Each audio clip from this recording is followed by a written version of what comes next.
গুনাহ দুনিয়াতেও কিছু অর্জন হয় না, ক্ষয় হয়, শুধু ক্ষয় হয়। জীবন যায়, যৌবন যায়, শরীর যায়, স্বাস্থ্য যায়, শরীরের সামর্থ্য যায়, যৌন শক্তি নষ্ট হয়ে যায়, সব কিছু অকেজ অপদার্থ ধ্বজভঙ্গ হইয়া শেষে হার্বাল কোম্পানির ওষুধ খায়, ফ্যান টানে ফ্যান। কোন আলেম, কোন মাদ্রাসার ছাত্র, আমি চ্যালেঞ্জ করলাম বেটা, জীবনে কোনোদিন যদি দেখাইতে পারো যে কেউ ফায়জামা টানছে ফিন্দার পরে আর কোনোদিন টানে নাই, কিন্তু লক্ষ লক্ষ যুবক আছে ফ্যান কেবল নিচের দিকে ফিরে যায়, কুদ্দুর পর টানে। ফ্যান টানো স্ক্যান বেটা, কোমর নাই, যৌবনের শক্তি নাই, শরীরের সক্ষমতা নাই, অপাত্রে নষ্ট করে দিস, অপাত্রে নষ্ট করে দিস। নইলে কোন আমরা জীবনে কোনোদিন ফায়জামা টানি, কীর্তন টানো। আলহামদুলিল্লাহ, ঈমান আমাদেরকে ইজ্জত দিছে, কোরআন আমাদেরকে শক্তি দিয়েছে, আল্লাহ আমাদেরকে সাহায্য করেছে। আলহামদুলিল্লাহ, আলহামদুলিল্লাহ। কিভাবে বললে বুঝবে? আমি নিজেও বুঝি না। কেমনে বললে বুঝতো আমার ছেলেরা, আমার ভাইরা, আমার বন্ধুরা? বুঝি না আমি। সারাদিন কেমনে এরকম হয় জীবন ভাইয়া? একটা মুসলমানের ছেলের একবারও একটা ওয়াক্ত নামাজও পড়তে মন চায় না। এতগুলো মসজিদের মাইকের আজান শুনে তার কলিজার ভিতরে একটা নড়ে চড়ে না, কপালের মধ্যে একটা ভাঁজ পড়ে না, বিবেকের মধ্যে একটু দংশন অনুভূত হয় না যে আমি একটা মুসলমান, আমার সেজদা দেওয়া উচিত। হায় হায় হায় হায় হায়, এটা কি জীবন রে বাপ? এই জীবনের সাথে রাস্তার কুকুরের কোনো পার্থক্য আছে কিনা? আমার মনে হয় না, আমার মনে হয় না। সেজদাবিহীন সে তো মানুষ না, যার কপালে সেজদা নাই সে তো মানুষ না। আল্লাহ তাকে মানুষ বলে নাই, আল্লাহ তাকে মানুষ বলে নাই, জানোয়ার বলছে। আল্লাহ তাকে জন্তু বলছে, জানোয়ার বলছে, কাল আনআম বলছে, আনআম বলছে। তোমাদের যাদের কপালে সেজদা নাই বাপ, তুমি মানুষ না, হাইওয়ান। ফজরের নামাজ না পড়ে তোমরা যারা ঘুমাও, রাস্তার কুত্তার সাথে তোমারে মিলায় দেখো, কোনো পার্থক্য মনে হয় না। হ্যাঁ হ্যাঁ, মিলায় দেখো। হাসি দিয়ে উড়াই দিও না, মজাক করে জিন্দিগি উড়াই দিও না। জীবনের শেষ আছে, যৌবনের সমাপ্তি আছে। 30 বছরে নিশ্চিত 60 বছরে রূপান্তর হবে, হবে কি না বলেন? প্রতি শনিবার রবিবার হয়নি, কথা বলেন না। প্রত্যেক রবিবার সোমবার হয় কিনা বলেন? জানুয়ারি ফেব্রুয়ারি হয় কিনা? তাহলে তোমার হায়াতেরও শেষ আছে, তোমার যৌবনেরও শেষ আছে, তোমার শক্তি সামর্থ্যেরও শেষ আছে। আমি তো প্রায় প্রতিদিন বলি, আজ থেকে 10 বছর আগে, 5 বছর আগে আমি বয়ান করতে গিয়ে নিজেই শক্তি অনুভব করতাম, আজ তো তা নাই। আজ মনে হয় হায়, বয়ান থেকে নাইমা ঠান্ডা ফ্রিজের আমি আস্তা 7 আপের বোতল আর আধা লিটার 1 লিটার খাইতাম, সেই আমি একটা আপেল, 1 পিস আপেল মুখে দিলেও আমার কাশি উঠে যায়। কোথায় গেল সেই শক্তি? কি বাপ, কোথায় গেল? হারিয়ে গেল। কোথায় সেই যৌবন? আমি তো বুড়া হই নাই এখনো, কিন্তু সেই শক্তি কোথায়? এজন্য দেখতে দেখতে ফুরায়া যাবে, দেখতে দেখতেই রাত ভোর হয়ে যাবে, দেখতে দেখতেই দিন অন্ধকার হয়ে যাবে। হ্যাঁ, এই শক্তি সামর্থ্য যৌবন, ওই চাচারে বলো, ও চাচাদেরকে বলো, চাচা আপনিও কি সবসময় এমন ছিলেন? বলবে না চাচা, বাতিজা তোমার মতো আমিও একদিন ছিলাম, তোমার মতো আমিও ছুটতাম, দৌড়াইতাম, ফুর্তি করতাম, হাঁটতাম। আজ বৃদ্ধের দুর্বলতা আমাকে অবশ অচল করে দিছে। এজন্য ভাবো ভাইয়া, ভাবো কি করে আসছো এতক্ষণ? ছেলেরা তোমরা কি করে আসছো? অর্জন কি বলো? এতক্ষণ তোমরা যারা ঘুরে আসছো, অর্জনটা কি হয়েছে ভাইয়া কও? আর আমার অর্জন কি হয়েছে? আমরা যারা বসা ছিলাম, আমাদের অর্জন কি? আমরা মালিকের নাম নিছি, আর প্রতি শব্দে শব্দে আমাদের আমল নামার মধ্যে নেকির পাহাড় জমে। তোমার অর্জনটা কি ভাইয়া? কয়টা মেয়ে দেখে কি পাইছো তুমি? এই যে মেয়ে যেগুলো ছিল এতক্ষণ দোকানের মধ্যে, এগুলো দেখে তোমার অর্জন কি? শরীরে পুষ্টি হয়েছে তো? শরীরের মধ্যে কিছু হয়েছে? কিছু তা হয়েছেটা কি? দোকানে লাভ হয়েছে, বাড়িতে বিল্ডিং উঠছে, হয়েছে কি? উলঙ্গ ছবি দেখে অর্জন কি হয়? নর্তকীর নাচ দেখলে অর্জন কি আমার? আয় হায়, এত বোকা কেমনে হয় ভাইয়া? কিছু তো দুনিয়ার লাইনের ভাবো, আখেরাত না হইলো দুনিয়ার অর্জন কিছু হয়নি। গুনাহ দুনিয়াতেও কিছু অর্জন হয় না, ক্ষয় হয়, শুধু ক্ষয় হয়।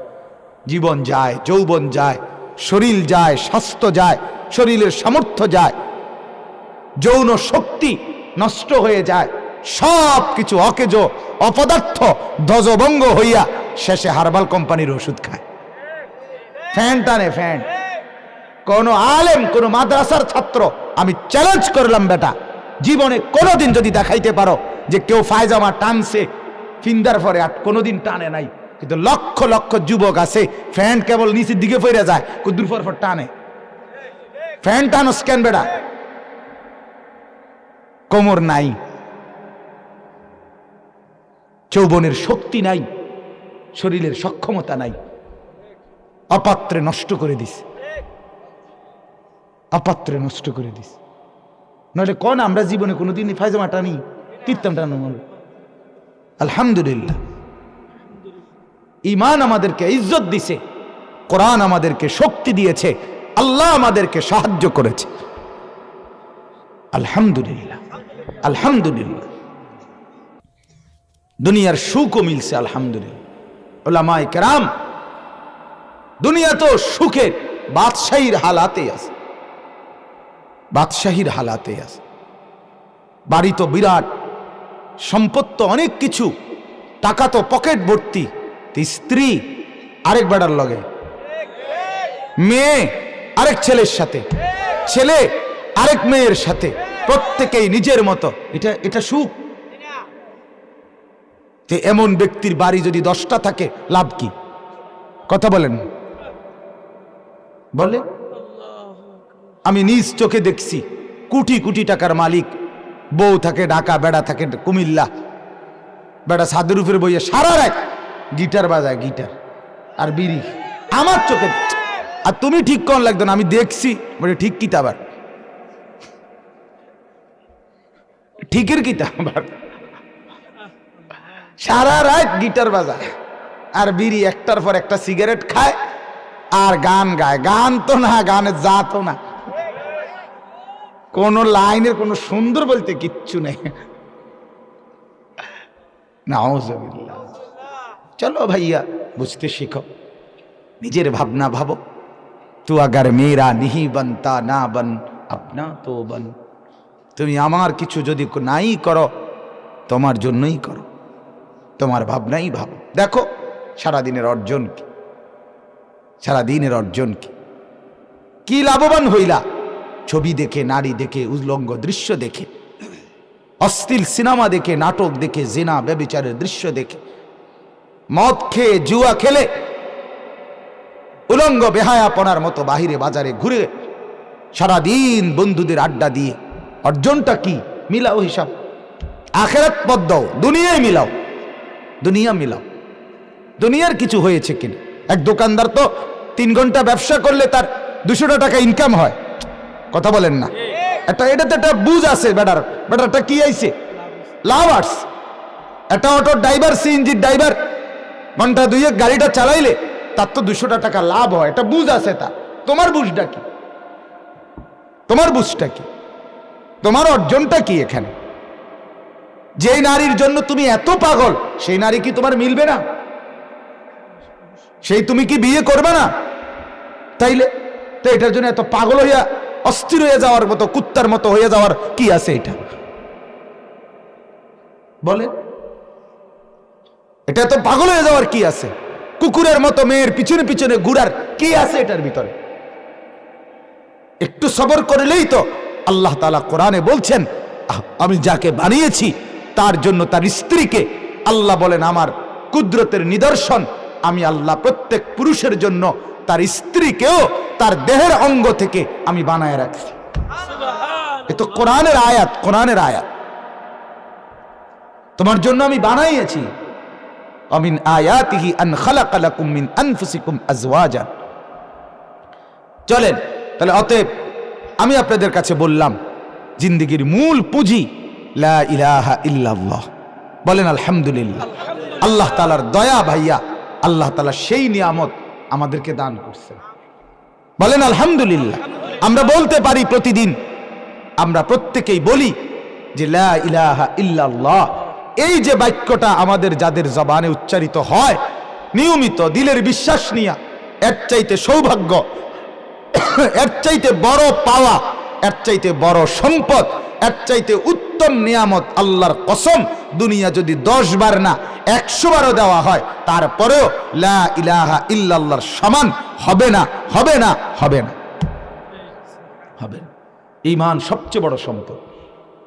ওয়া আসবাগা আলাইকুম নিআমাহু যাহিরাতাও ওয়া বাতিনা।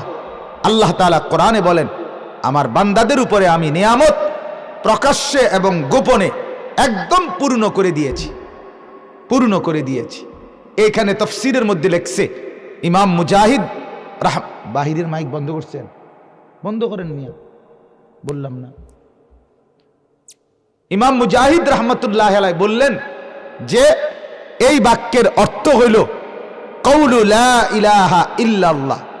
ঈমান আল্লাহ তাআলা যাকে দিবেন সেই একমাত্র বলতে পারে যে আল্লাহ তাকে সব নিয়ামত একবারে কমপ্লিট করে দিবেন। বুঝেন নাই কথাটা? ঈমান পাইছে যে, কালেমা পেয়েছে যে, লা ইলাহা ইল্লাল্লাহর দৌলত যে পাইছে সেই আল্লাহর সমস্ত নিয়ামত পরিপূর্ণ পাইছে। এটা নাই তো সে কিছুই পায় না।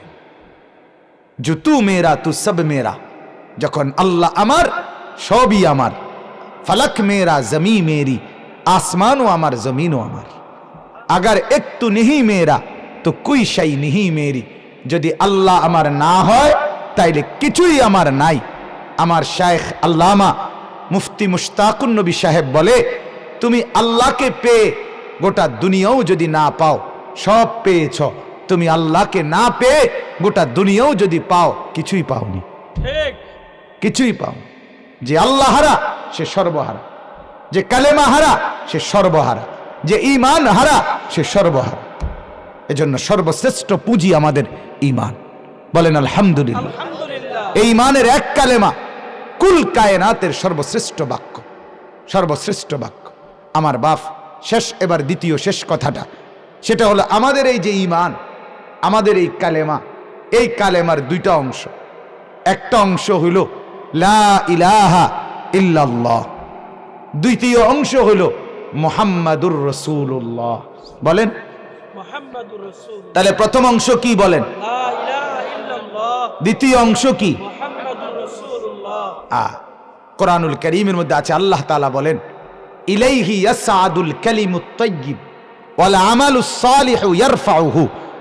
আল্লাহ তাআলা বলেন প্রথম আমি কালেমায়ে তাইয়্যিবা লা ইলাহা ইল্লাল্লাহ মুহাম্মাদুর রাসূলুল্লাহ, এই কালেমায়ে তাইয়্যিবা এইটা আমি বান্দার কাছ থেকে প্রথম গ্রহণ করি। কথা বুঝছেন কিনা? প্রথম আল্লাহ বলেন আমি এটা আগে নেই, এরপরে ওয়াল আমালুস সালিহু ইয়ারফাউহু, এরপরে যেই কোনো মাশাআল্লাহ দেখছেন এক ছোট বাচ্চা পড়ছে লা ইলাহা ইল্লাল্লাহ, আল্লাহ তাকে বরকত দান করে।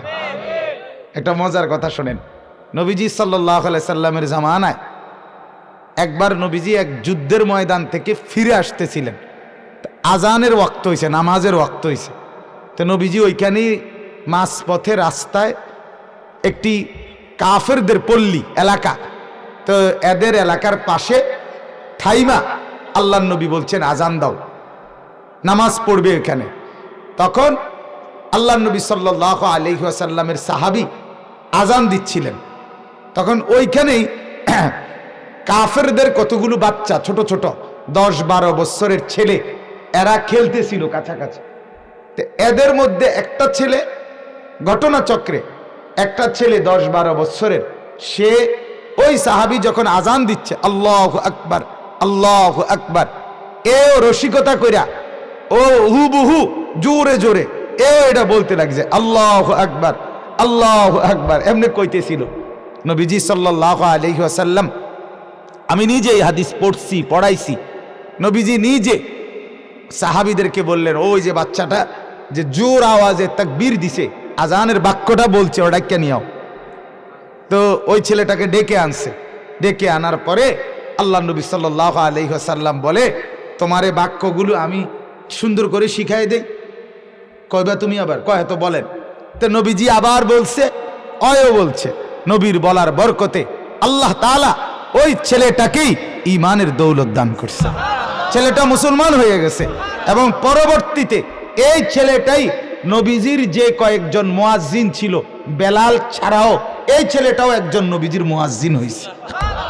নবীজির আমলে সে আজান দিত। আবু মাহজুরা রাদিয়াল্লাহু তাআলা আনহু।